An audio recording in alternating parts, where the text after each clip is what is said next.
Salatullah, salamullah, ala taha rasulillah. Bismillahirrahmanirrahim. Assalamualaikum warahmatullahi wabarakatuh. Alhamdulillah wa syukurillah la haula wa la quwata illa billah.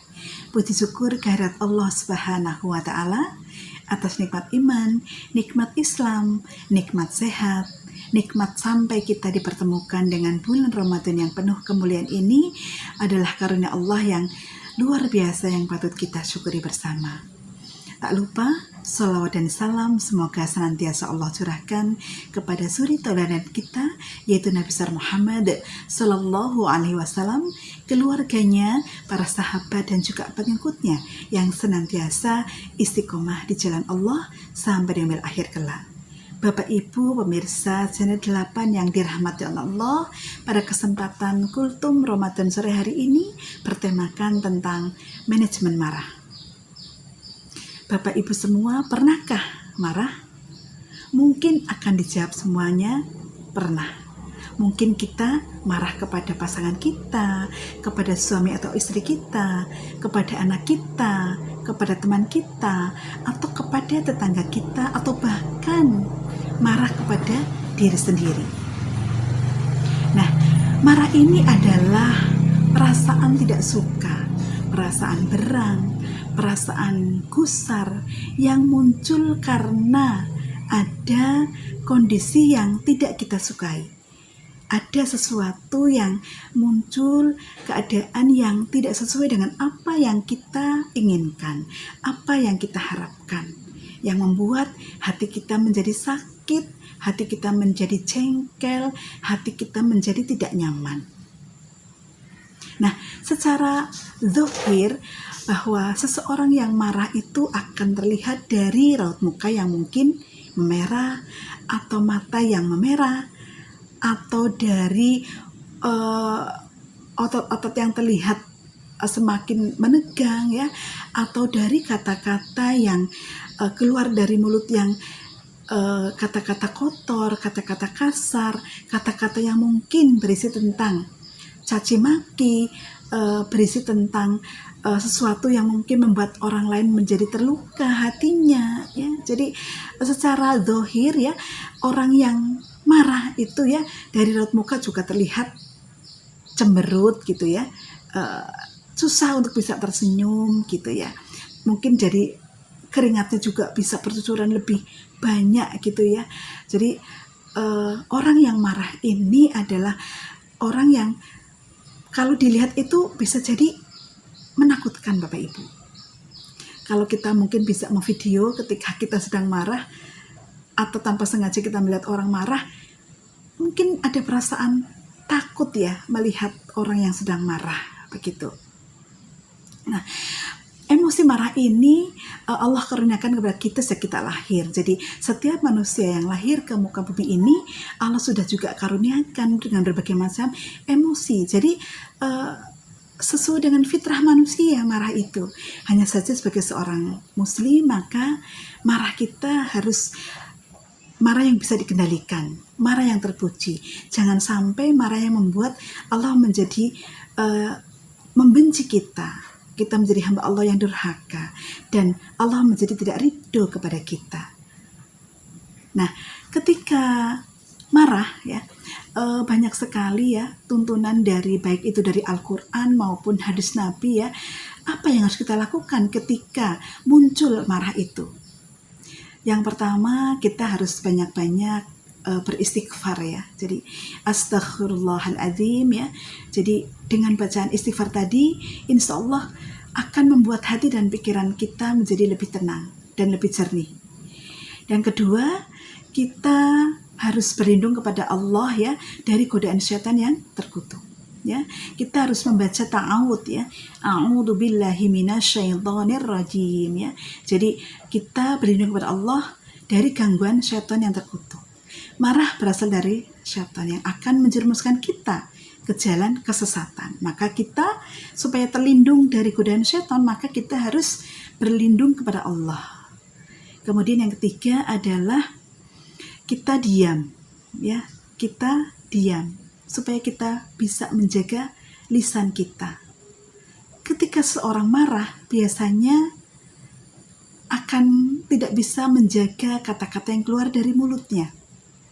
Kata-kata yang bisa jadi menyakiti orang lain yang sulit akan dilupakan meskipun sudah dimaafkan, ya. Dalam hadis riwayat Ahmad dan Bukhari, Rasulullah bersabda, apabila seorang dari kalian marah, maka diamlah.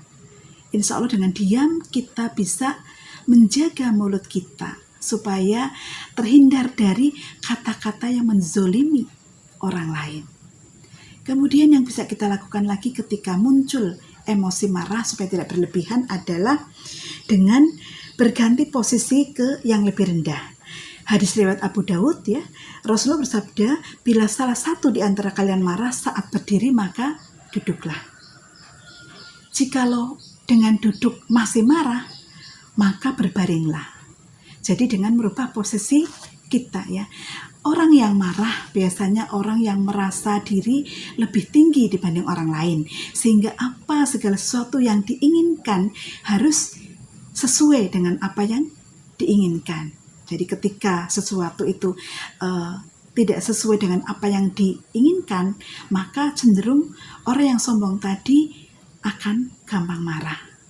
Nah, jadi ketika kita marah, maka kita harus merubah posisi kita ke posisi yang lebih rendah, ya. Kemudian yang kita lakukan adalah lagi dengan mengingat, ya, keutamaan dari kandungan dalam ayat suci Al-Quran, ya, juga hadis-hadis Nabi mulia yang lainnya, ya, dalam Quran surat Ali Imran, ya, ayat 133 dan 134, di situ Allah berfirman, ya, bahwasanya ayat 133, dan bersegeralah kamu mencari ampunan dari Tuhanmu dan mendapatkan surga yang seluas langit dan bumi untuk bagi mereka orang-orang yang bertakwa. Kemudian dalam ayat 34 Allah juga menunjukkan kepada kita siapa itu orang yang bertakwa. Orang yang bertakwa adalah orang-orang yang menginfakkan hartanya baik di saat lapang maupun di saat sempit, ya. Juga orang yang bisa menahan amarahnya dan juga orang yang memaafkan kesalahan orang lain. Dan Allah mencintai orang-orang yang berbuat kebaikan. Masya Allah, ya. Jadi dari sini, ya, betapa mulianya orang yang bisa menahan emosi amarahnya, ya. Maka Allah akan mengkaruniakan kepada orang tadi adalah surga yang luasnya seluas langit dan bumi. Ya, jadi Masya Allah, ya. Kemudian ada hadis Nabi juga, ya, diantaranya adalah hadis riwayat Tabrani, ya, yang berbunyi, insya Allah, la taghdab walakal jannah, jangan marah, bagimu surga. Masya Allah. Jadi ketika kita ingin mendapatkan cinta Allah, selamat baik di dunia maupun di akhirat, meraih surganya Allah, maka salah satu upaya yang bisa kita lakukan adalah dengan menjadi orang yang bertakwa, yaitu diantaranya adalah orang yang bisa menahan amarahnya. Dan kemudian ketika muncul marah, yang bisa kita lakukan lagi adalah dengan berwudu, ya, dengan berwudu. Karena marah itu berasal dari setan. Setan berasal dari api. Api sifatnya adalah panas, dan insya Allah dengan disiram air wudhu, maka selain membersihkan jiwa dan hati kita, juga membersihkan secara fisik kita, ya. Mungkin ketika kita berwudhu, maka akan hilang hal-hal yang sekiranya tadi akan hal-hal yang tidak baik yang akan kita lakukan ketika kita marah, mungkin hilang bersama dengan siraman air wudhu ke muka kita, gitu, ya. Jadi insya Allah dengan wudhu akan membuat kita terhindar dari marah, ya. Hadis riwayat Ahmad, Abu Daud, ya. Rasulullah bersabda, sesungguhnya marah itu dari setan, dan setan itu diciptakan dari api, dan api bisa dipadamkan dengan air. Apabila kalian marah, hendaklah dia berwudu. Jadi Masya Allah, ya. Jadi ketika marah kita harus segera berwudu supaya marah dalam diri kita akan hilang karena tersilam oleh air wudhu yang dingin yang akan memadamkan api yang berasal dari syaitan yang membawa amarah pada diri kita. Jadi demikian tadi ya, berbagai macam keutamaan ya orang bisa menahan amarahnya, dan betapa Allah memberikan karunia yang sangat besar bagi orang-orang yang bisa menahan amarahnya. Rasulullah sendiri merupakan pribadi yang sangat mulia ya. Kita masih ingat ya, salah satu keteladanan beliau ya, ketika beliau setiap harinya dicaci maki oleh seorang pengemis buta Yahudi ya di sudut pasar Madinah gitu ya. Orang tersebut ya, orang pengemis tadi ya, setiap hari merasa jijik dan muak ketika orang lain itu menyebut nama Rasul kita gitu ya. Tetapi Masya Allah ya, Rasul kita tidak pernah benci, tidak pernah dendam, bahkan memaafkan, bahkan membalas dengan sesuatu yang luar biasa ya. Rasul kita menyempatkan setiap pagi datang ke sudut pasar tersebut untuk bertemu, menemui pengemis buta tadi ya, untuk menyuapi makan setiap pagi gitu ya, dengan penuh cinta, dengan penuh kelembutan ya. Meskipun setiap hari ya banyak ujaran kebencian, caci maki, bahkan pengemis tadi menuduh ya Rasulullah dengan sebutan pembohong besar dan tukang sihir kepada orang-orang, dan mengajak orang lain untuk membenci Nabi Muhammad Sallallahu Alaihi Wasallam. Tetapi Nabi kita ya dengan sifat lapang dadanya, sifat memaafkannya, bisa menahan amarahnya ya, sehingga tidak terpancing emosi, dan bahkan membalas kebencian orang tadi dengan penuh cinta ya.